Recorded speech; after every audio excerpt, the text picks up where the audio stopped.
मुल्क की हर खबर पर रहेगी हमारी नजर, इसलिए हम लेकर आए हैं आज की ताजा खबर। आदाब, मैं हूं आपके साथ सना वारिस। आज की ताजा खबर में सबसे पहली खबर वजीर आजम नरेंद्र मोदी के अमरीकी दौरे से जुड़ी हुई है। ह्यूस्टन में हाउडी मोदी प्रोग्राम के बाद आज पीएम मोदी न्यूयॉर्क में हैं, जहां वो क्लाइमेट एक्शन समिट में हिस्सा लेंगे। इस इजलास में 63 ममालिक के नुमाइंदगान को मदऊ किया गया है। दूसरी खबर हाउडी मोदी प्रोग्राम के ताल्लुक से है। ह्यूस्टन में मुनक्किदा हाउडी मोदी प्रोग्राम में वजीर आजम नरेंद्र मोदी ने खिताब किया, जिसमें पाकिस्तान पर जमकर हमला बोला। वहीं ट्रंप ने पीएम मोदी की खूब तारीफ की और दहशतगर्दी से दोनों ने मिलकर लड़ने का अहद किया। तीसरी खबर हाउडी मोदी के प्रोग्राम से ही जुड़ी हुई है, जिसमें वजीर आजम नरेंद्र मोदी ने जम्मू कश्मीर से 370 की मनसूखी के ताल्लुक से कहा कि ये जम्मू कश्मीर और लद्दाख के अवाम की तरक्की के लिए एक रुकावट थी। चौथी खबर चिन्मय आनंद इस्मत रेजी केस से जुड़ी हुई है। आज इलाहाबाद हाई कोर्ट में समाअत है। कोर्ट में एसआईटी अपनी पेशरफ्त रिपोर्ट भी पेश करेगी। वहीं मुतासरा के अहले खाना अपना मौक़िफ़ भी रख सकते हैं। जबकि पांचवी खबर पेट्रोल और डीजल की बढ़ती कीमतों के ताल्लुक से है। आज 7वें दिन पेट्रोल और डीजल की कीमतों में इजाफा हुआ है। अब तक दिल्ली में फी लीटर पेट्रोल की कीमत में ₹1.88 तो डीजल की कीमत में ₹1.50 का इजाफा हुआ है। इसके अलावा कई और खबरें होंगी आज की ताजा खबर में शामिल।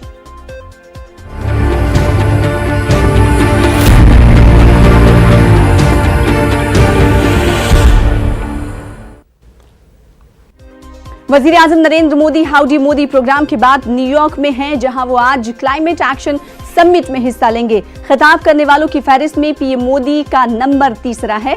आपको बता दें कि इजलास में 63 ममालिक के नुमाइंदगान मदऊ किए गए हैं। अक़वाम मुत्तहिदा की आला सतही मीटिंग यूनिवर्सल हेल्थ कवरेज के मौजू पर है, जिसमें दहशतगर्दी और शिद्दत पसंदी के ताल्लुक से बातचीत होगी।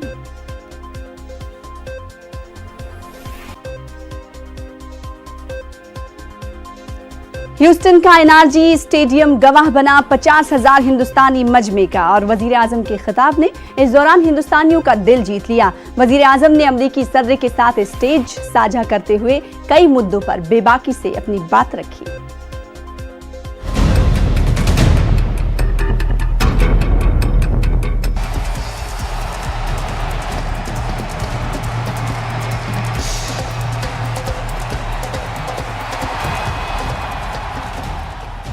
वज़ीर आज़म नरेंद्र मोदी और अमेरिकी सदर डोनाल्ड ट्रंप ने एनआरजी स्टेडियम में 50,000 के मजमे से खिताब किया। ह्यूस्टन में वज़ीर आज़म नरेंद्र मोदी को देखकर हिंदुस्तानियों में काफी जोश देखा गया। अपने खिताब में वज़ीर आज़म ने कहा कि अब की बार ट्रंप सरकार, तो वहीं ट्रंप ने कहा कि हिंदुस्तान के साथ मिलकर वो दहशतगर्दी का मुकाबला करेंगे। इस मौके पर वज़ीर आज़म ने अमेरिकी सदर को अपने अहले खाना के साथ हिंदुस्तान के दौरे की दावत भी दी। प्रोग्राम में वज़ीर आज़म ने कहा कि हिंदुस्तान के सामने गुज़िश्ता 70 सालों से एक चैलेंज था, जिसे कुछ दिन कबल मुल्क ने फेयरवेल दे दिया है। पीएम ने कहा कि दफा 370 ने जम्मू कश्मीर और लद्दाख की अवाम की तरक्की को रोके रखा था। देश के सामने 70 साल से एक और बड़ा चैलेंज था, जिसे कुछ दिन पहले भारत ने फेयरवेल दे दिया है।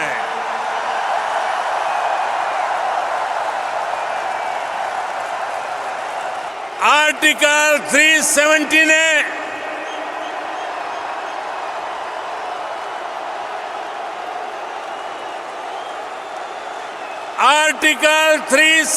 ने जम्मू कश्मीर और लद्दाख के लोगों को विकास से और समान अधिकारों से वंचित रखा था। इस स्थिति का लाभ आतंकवाद और अलगाववाद बढ़ाने वाली ताकतें उठा रही थी।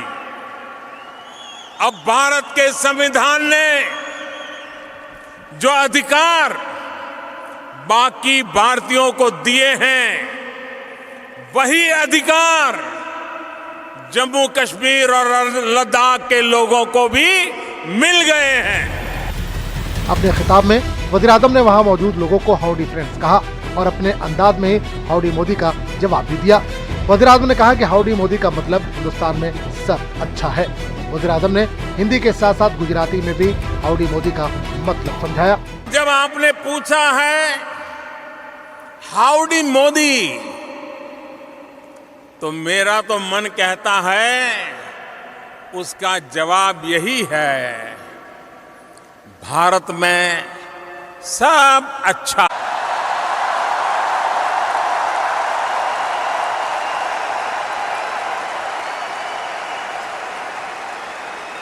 सब चंगासी,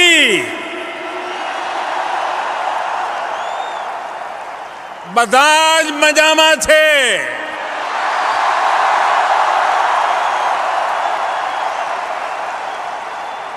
અંતા બાગુંદી,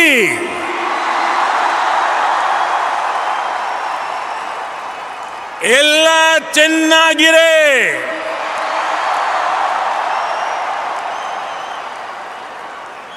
एल्लाम सौकियम, सर्व छान चालले आहे।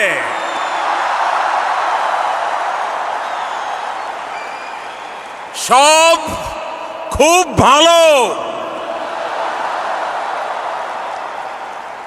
सबू भल्ला अच्छी। साथियों, हमारे अमेरिकी मित्रों को ये आश्चर्य हो रहा होगा कि मैंने क्या बोला है। प्रेसिडेंट ट्रंप और मेरे अमेरिकी मित्रों, मैंने इतना ही कहा है, एवरीथिंग इज फाइन। ह्यूस्टन के एनआरजी स्टेडियम में मुनक्किदा ये प्रोग्राम कई मायनों में तारीखी रहा। इसी एक स्टेज से अमरीकी सदर और हिंदुस्तानी वजीर-ए-आज़म का इतने बड़े मजमे से पहला खिताब था। इन दोनों को सुनने आए लोगों का जोश तो बस देखते ही बनता था। Bureau report, news 18 Urdu. उधर अमेरिकी सदर डोनाल्ड ट्रंप ने अपने खिताब में वजीर आज़म नरेंद्र मोदी की सताइश की। इन्होंने वजीर आज़म नरेंद्र मोदी को अमेरिका के सबसे करीबी और अच्छे और वफादार दोस्तों में से एक बताया। ट्रंप ने कहा कि नरेंद्र मोदी हिंदुस्तान और हिंदुस्तान के आवाम के लिए गैर मामूली काम कर रहे हैं। On this day, I'm happy to report that the relationship between the United States and India is stronger than ever before. The ties between our two nations are grounded in our common values and our shared commitment to democracy. We are free nations with great faith and a fierce devotion to our national independence. We are governed by the rule of law, guided by commitment to justice, and strengthened by our love of liberty. Our two national constitutions both begin with the same three beautiful words, we the people. वजीर आज़म नरेंद्र मोदी ने अमेरिकी सरजमीन से पाकिस्तान पर जमकर हमला बोला। इन्होंने अमेरिकी सदर डोनाल्ड ट्रंप की मौजूदगी में पाकिस्तान को दहशतगर्दी का अड्डा बताया। वहीं ट्रंप ने भी दहशतगर्दी का मुकाबला करने के लिए हिंदुस्तान को हर मुमकिन मदद का भरोसा दिलाया। दहशतगर्दी के मुद्दे पर पाकिस्तान को हमेशा अलग थलग करने वाले पीएम मोदी ने हाउडी मोदी मंच से भी वही किया। अपने जाने पहचाने अंदाज में वजीर आज़म ने पाकिस्तान का नाम लिए बगैर इस पर जमकर हमला बोला। दुनिया के सबसे ताकतवर मुल्क के सदर के सामने वजीर आज़म मोदी ने कहा, 9/11 हो या 26/11, सबके साजिशी एक ही जगह पाए जाते हैं। अमेरिका में 9/11 हो या मुंबई में 26/11 हो, उसके साजिशकर्ता कहां पाए जाते हैं। पाकिस्तान को दहशतगर्दों की नर्सरी बताते हुए वजीर आज़म ने कहा कि अब वक्त आ गया है कि दहशतगर्दी को बढ़ावा देने वालों के खिलाफ फैसला कुन लड़ाई लड़ी जाए। कि आतंकवाद के खिलाफ और आतंकवाद को बढ़ावा देने वालों के खिलाफ निर्णायक लड़ाई लड़ी जाए। इस दौरान वजीर आज़म नरेंद्र मोदी ने कहा कि अमेरिकी सदर पूरी कुव्वत के साथ दहशतगर्दी से मुकाबला करने के लिए खड़े हैं। इस लड़ाई में प्रेसिडेंट ट्रंप पूरी मजबूती के साथ आतंक के खिलाफ खड़े हुए हैं।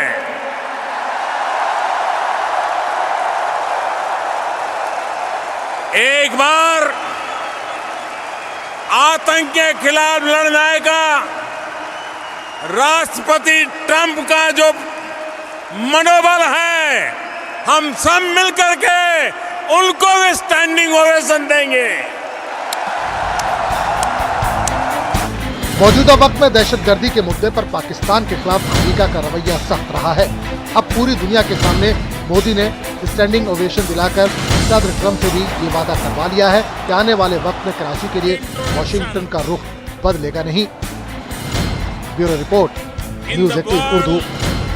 On global politics. अमेरिकी सदर डोनाल्ड ट्रंप ने कहा कि अमेरिका और हिंदुस्तान अपने शहरियों की हिफाजत करना जानते हैं। उन्होंने कहा कि हम अपनी सरहदों की हिफाजत के लिए हर मुमकिन इक़दाम कर रहे हैं। ट्रंप ने कहा कि शिद्दत पसंद इस्लामी दहशतगर्दी के खतरे से बेगुनाह शहरियों की हिफाजत करने के लिए हम वादाबंद हैं। We stand proudly in defense of liberty, and we are committed to protecting innocent civilians from the threat of radical Islamic terrorism.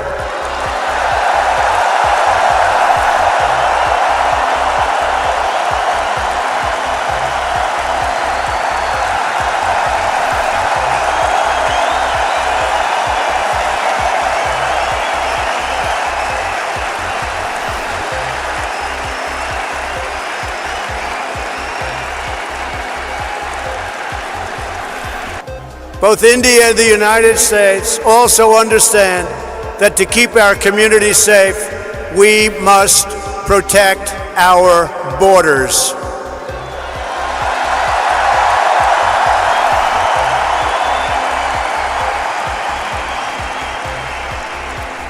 Since taking office, my administration has launched a far-reaching effort to improve screening and vetting of applications for entry.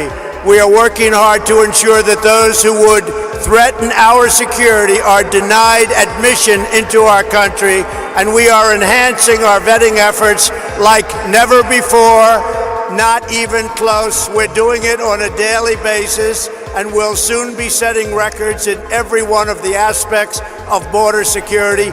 Border security is vital to the United States. Border security is vital to India. We understand that.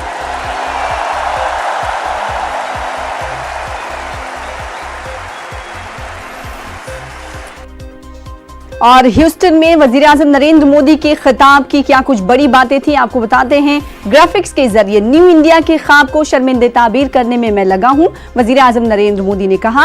और साथ ही साथ उन्होंने कहा कि अकेले नहीं, 130 करोड़ हिंदुस्तानियों के हुक्म पर मैं काम करता हूं। जम्मू कश्मीर से दफा 370 को फेयरवेल दे दिया है। 9/11 और 26/11 के साजिशी कहां है, ये सबको पता है। वजीर आजम नरेंद्र मोदी की बड़ी बातें ग्राफिक्स के जरिए हम आपको बता रहे हैं। उन्होंने कहा कि दहशतगर्दी के जंग में ट्रंप ने हिंदुस्तान का साथ दिया। पूरी दुनिया में सबसे कम कीमत पर इंटरनेट मुहैया कराता है हिंदुस्तान। हिंदुस्तान ने 5 ट्रिलियन मईशत की लय के लिए कमर कसी है, वहीं हिंदुस्तान चुनौतियों को टाल नहीं रहा है, उससे टकरा रहा है। वजीर आजम नरेंद्र मोदी ने अपने खिताब में तमाम बातें कही। 5 साल में 11 करोड़ बैतुल खला की तामीर कराई गई है। वहीं उन्होंने कहा कि 5 साल में 370 मिलियन से ज्यादा के बैंक अकाउंट खुले हैं। तो ये बड़ी बातें थी जो वजीर आजम नरेंद्र मोदी ने ह्यूस्टन में अपने खिताब के जरिए कही थी, जिसका जिक्र ग्राफिक्स के जरिए हम कर रहे हैं। और अगर वजीर आजम नरेंद्र मोदी की ट्वीट की करें तो वजीर आजम नरेंद्र मोदी ने आज ट्वीट किया है और उन्होंने आज हिंदुस्तान का सबसे मशहूर लफ्ज है विकास, इसका जिक्र किया। उन्होंने कहा कि आज हिंदुस्तान का सबसे बड़ा मंत्र है सबका साथ सबका विकास। आज हिंदुस्तान की सबसे बड़ी पॉलिसी है अवामी हिस्सेदारी। साथ ही साथ उन्होंने कहा कि आज हिंदुस्तान का सबसे मकबूल आम नारा है ख्वाब से ताबीर तक। आज हिंदुस्तान का सबसे बड़ा अज़्म है न्यू इंडिया। आज वजीर आजम नरेंद्र मोदी ने ट्वीट किया और ट्वीट के जरिए ये तमाम बातें वजीर आजम नरेंद्र मोदी ने कही।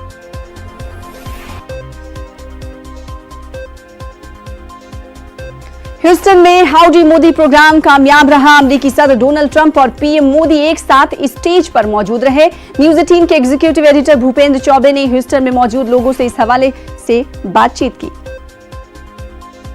New Jersey to Houston is not a very long distance, but still it's an effort. With me are two citizens. You're also from New Jersey? I'm from Dallas. Oh, you're from Dallas. Okay. With me, 2 citizens who came all the way only and only for the love and the support of prime minister. तो ये बताइए आप मुझको तिवारी जी कि जो आज यहाँ पर देखा गया, आज जो हमने देखा यहाँ पर, इसका क्या मायना क्या निकाला जाए, क्या समझ में आता है आपको कि क्यों इतनी, what's a big deal about this event? तो सबसे पहले तो मैं ये कहना चाहूंगा कि आज एक इतिहास रचा गया है अपने आप में ये। मोदी, प्राइम मिनिस्टर मोदी यहाँ पहले भी 2 बार आ चुके थे, बट इस बार इतने तादाद में लोग आए और उनके साथ में प्रेसिडेंट ट्रम्प का हाथ में हाथ मिला के चलना, और हाथ में हाथ मिला के आए और वैसे गए, और सारी बातें जो प्रेसिडेंट ट्रम्प ने रखी, जो उन्होंने पूरा फ्रेंडशिप इंडिया और यूएस का जो जिसमें जितनी घनिष्ठ मित्रता हो सकती है, this is the best time ever हमने ये अभी तक पूरे इंडियन और अमेरिकन फ्रेंडशिप में देखा होगा। और इसका बहुत ही क्लियर साइन है कि ये दोनों लीडर्स एक ही रास्ते पे चल रहे हैं। पूरे इवेंट से तो यही पाया कि India is getting stronger and India and USA is becoming a strong alliance, so which is better for the whole world.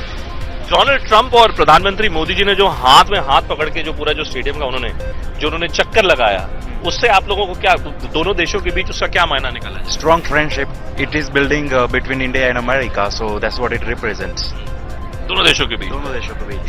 Is this also somewhere a message to Pakistan? Huh? When the US president, Very strong. yeah, when the US president speaks Very about strong. dealing with Islamic terror, protecting your own borders, is that not a strong message to Pakistan? It is very strong message, not only Pakistan, but those all people who are supporting to the terrorists. So there are some other countries who are supporting to Imran Khan. I think it is message to the world.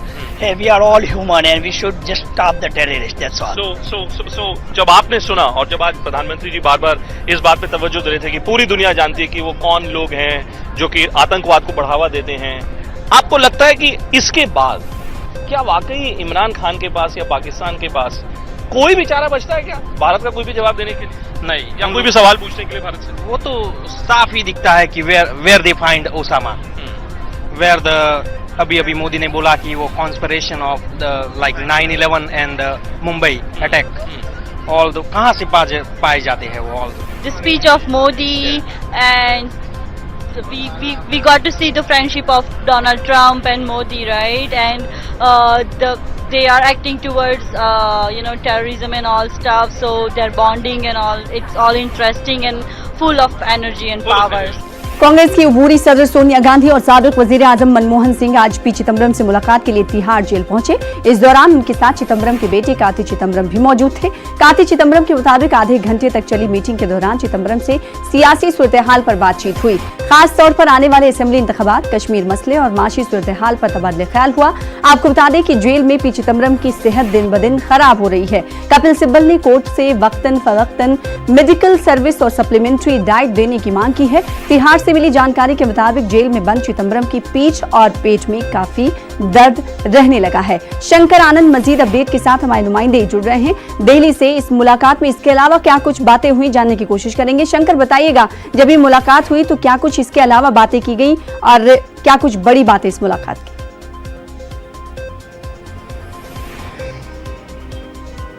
देखिए, Tihar jail के अंदर में जब पूर्व प्रधानमंत्री मनमोहन सिंह और सोनिया गांधी जब मिलने के लिए आई, उसके बाद तक 20 से 25 मिनट औपचारिक तौर पर उन दोनों के बीच में आपस में बातचीत हुई और कई मसलों पे बातचीत हुई, जिसमें कि पी चिदम्बरम के स्वास्थ्य से लेकर उनके जो यहाँ पर रहने के दौरान कोई दिक्कत तो नहीं है, तो इस तरह के जो एक आम बातचीत जो है बाकायदा वो की गई। उसके बाद अन्य दूसरे मसलों पर भी कई बार बातचीत की गई।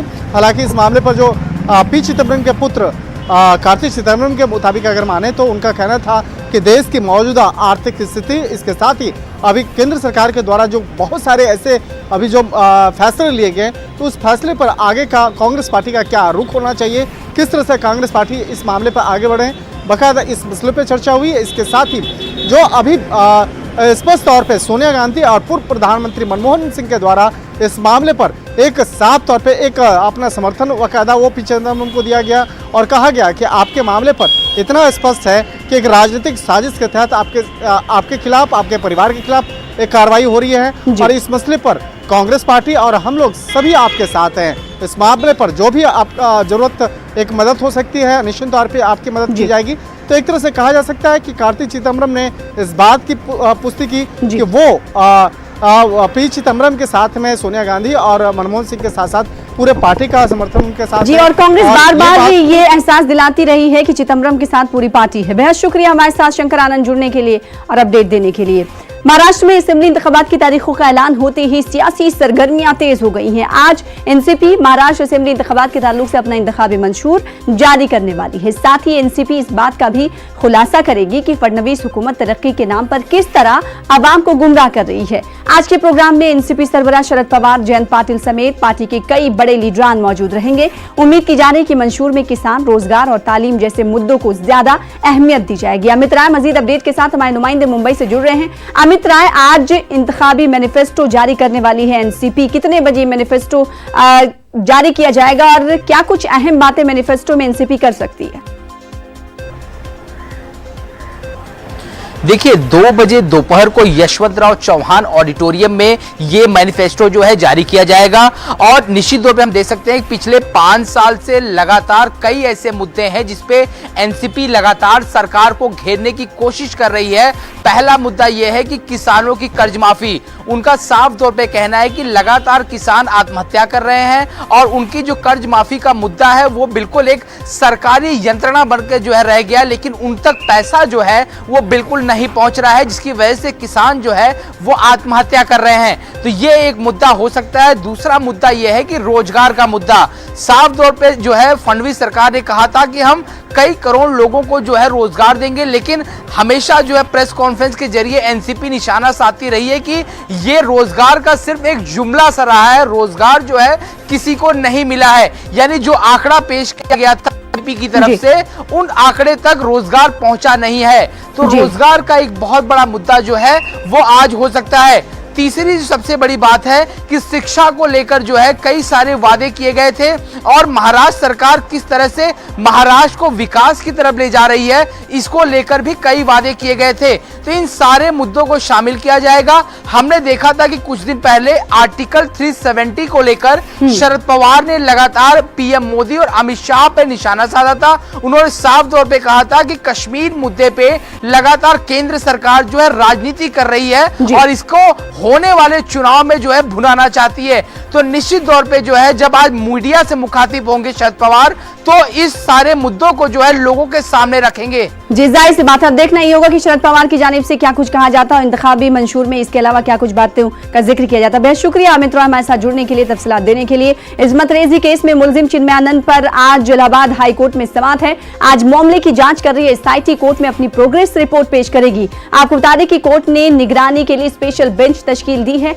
और ये स्पेशल बेंच सुप्रीम कोर्ट की हिदायत पर तश्कील दी गई थी। दूसरी तरफ कोर्ट में मुतासरा के अहले खाना भी अपना मौक़िफ़ रख सकते हैं। अफराद खाना अपनी सिक्योरिटी के लिए कोर्ट से अपील भी कर सकते हैं। वाज़ेह है कि एलएलएम की एक तालिबा ने चिन्मयानंद पर इस्मत रेजी का इल्जाम लगाया, जिसकी बुनियाद पर यूपी के शाहजहांपुर से एसआईटी ने चिन्मयानंद को गिरफ्तार किया था।